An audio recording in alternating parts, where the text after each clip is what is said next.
O Vasco hoje pode agradecer pelo placar que saiu de campo. O cenário ideal para o Vasco seria tentar pelo menos reverter a vantagem, sair com uma vitória e ter tranquilidade para o segundo jogo, mas pelo que fez em campo, merecia uma derrota estrondosa, porque principalmente no primeiro tempo deu muitos espaços, Nova Iguaçu jogou melhor, então o Vasco sai no lucro com um empate, pelo que jogou, pela quantidade de chances que ofereceu ao Nova Iguaçu. Nova Iguaçu terminou com 26 finalizações. A gente precisa fazer essa ressalva, o bom trabalho do Nova Iguaçu, treinado pelo Carlos Vitor, grande campanha no Campeonato Carioca, mas para o Vasco, principalmente depois de tudo que sofreu contra o Água Santa, é um jogo a se lamentar. Para mim, o pior jogo do Vasco no ano. A gente pode, contra o Água Santa ainda teve produtividade, marcou um gol rodando a bola, teve calma em alguns momentos de construção. Hoje isso não aconteceu. Foi um Vasco que jogou muito na base de bola aérea, até pela formação com Cleiton estreando, uma formação com 2 centroavantes que acabou não funcionando também. Então hoje é um jogo para o Ramon, para o Emiliano Dias refletirem e realmente mudarem a rota, porque pelo que o Vasco apresentou, mexidas no segundo tempo, era para ter perdido o jogo e por uma boa diferença. O Nova Iguaçu fez por merecer uma vitória e o Vasco sai no lucro com o empate. Prof, quero ouvir seu destaque para a gente entrar aqui nos debates. O Breler já me acendeu uma luz na comparação com o jogo passado. Acho que é válida, mas quero ouvir os destaques de vocês antes. Tudo bem, Prof? Tudo bem, Dani, companheiros. Boa noite, uma saudação especial para você que é vascaíno e para você também que é São Paulino. Que hoje vocês viram o preto do olho de Deus. Como diria Luiz Fernando Veríssimo numa crônica que eu nunca esqueci. Eu não conhecia Esses torcedores, você imagina, você viu o preto do olho de Deus, que você fica próximo, mas quis o destino e os deuses do futebol, que tanto o São Paulo estivesse classificado, e o Vasco tivesse passado pelo que talvez tenha sido o pior momento nessa disputa com o Nova Iguaçu.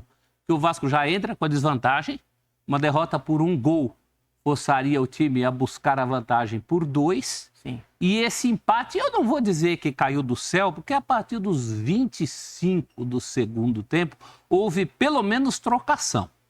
O Payet faz uma jogada fantástica dentro da área, o goleiro Fabrício faz uma das defesas mais impressionantes que eu já vi nos últimos tempos, mas claro, o Nova Iguaçu foi muito melhor. Ou seja, foi 1-1 para o Vasco. E quando o Breler estava falando sobre pensar, mas o jogo para pensar já não teria sido aquele contra o Água Santa?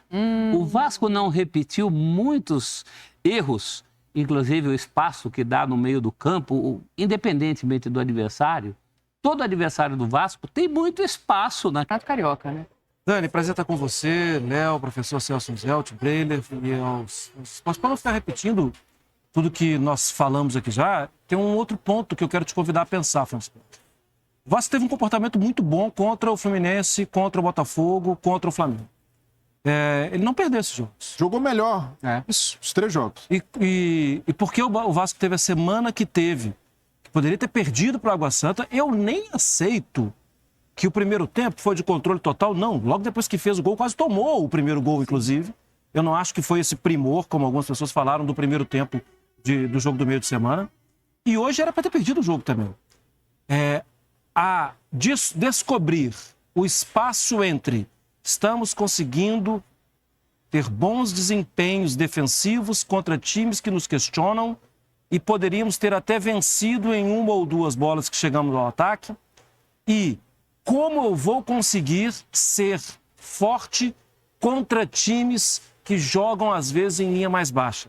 Eu acho que é isso que está passando na cabeça do Ramon e do Emiliano. O problema todo em algum momento no jogo hoje, talvez tentando encontrar o equilíbrio, o Vasco deixou o jogo muito sem controle. Muito aberto. Então, tá bom, você está querendo me atacar. Eu vou te atacar também. Eu vou fazer exatamente o que você quer. Vou deixar o jogo aberto. Eu entendo que é um momento de recomposição de time, o meio-campo é completamente diferente e tal, o ataque é diferente. Mas, Dani, vai ter que achar rápido. Sim. Porque senão começa a trabalhar com pressão. Quer dizer, a pressão já existe. Foi vaiado hoje na saída para o intervalo. E isso a gente sabe que é chato. Isso não é bom. Vai ter que achar rapidamente o equilíbrio entre jogar bem contra quem me questiona, quem está disputando títulos, e quem está aqui só para especular. O Dani, e você citou as vaias, né? Com razão do torcedor, porque pela atuação do time... Mas no intervalo? No final também vaiaram, mas no intervalo... Não, mas o torcedor até tentou não deixar o clima do jogo interferir. Havia uma tensão, mas não houve protesto. Até alguns jogadores que a torcida pega no pé, como o Zé Gabriel, que mais uma vez não foi bem, o torcedor evitou, mas protestou porque o time não respondeu em momento algum. A mobilização da torcida, 60 mil torcedores no Maracanã, o que o torcedor do Vasco abraçou no meio da semana na Copa do Brasil em São Januário, e o time não conseguiu retribuir. Tanto é que a torcida só acende aos 35 do segundo tempo, quando o Vasco marca o gol de empate. E como marcou? Bola na área, de uma forma até parecida como foi contra o Água Santa. O Piton fazendo o papel de surpresa como centroavante novamente.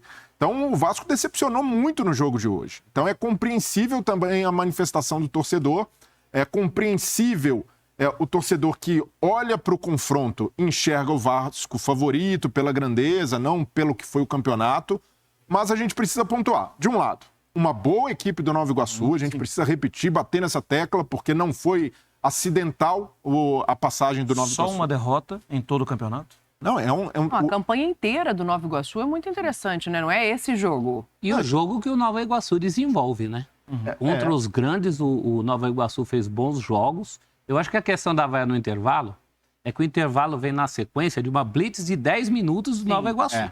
Então, dos 35 para frente... É um desabafo, né? Se não é o Léo Jardim, se não é a trave em 2 oportunidades, o Vasco tinha virado o jogo com a classificação tendo ido já para o espaço. Não, o Nova Iguaçu finalizou mais, teve mais chances claras, 8 finalizações no gol do Léo Jardim. Então, isso é impactante para o torcedor. Ver a equipe sendo dominada dessa maneira, depois de tudo que sofreu no meio da semana, então esperava-se uma outra postura do Vasco.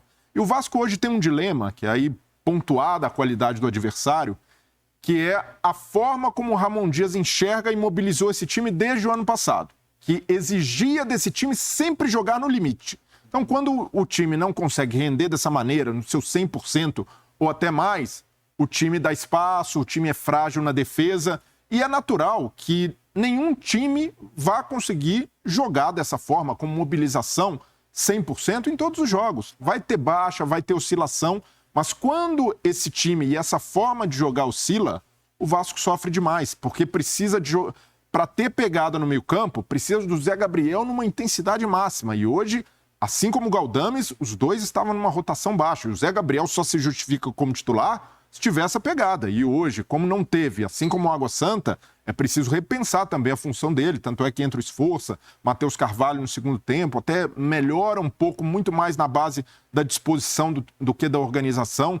O Galdames é um jogador interessante, um jogador que pisa na área, tem qualidade técnica, mas não marca. Um jogador que dá muito espaço. Salve, salve família vascaína! Venham assistir e conferir as principais notícias do nosso Vasco da Gama. Já chega deixando esse like humilde, se inscreva no canal, é muito importante. E também me diga de qual lugar do Brasil vocês estão vendo esse vídeo top, que eu prometo responder a todos vocês.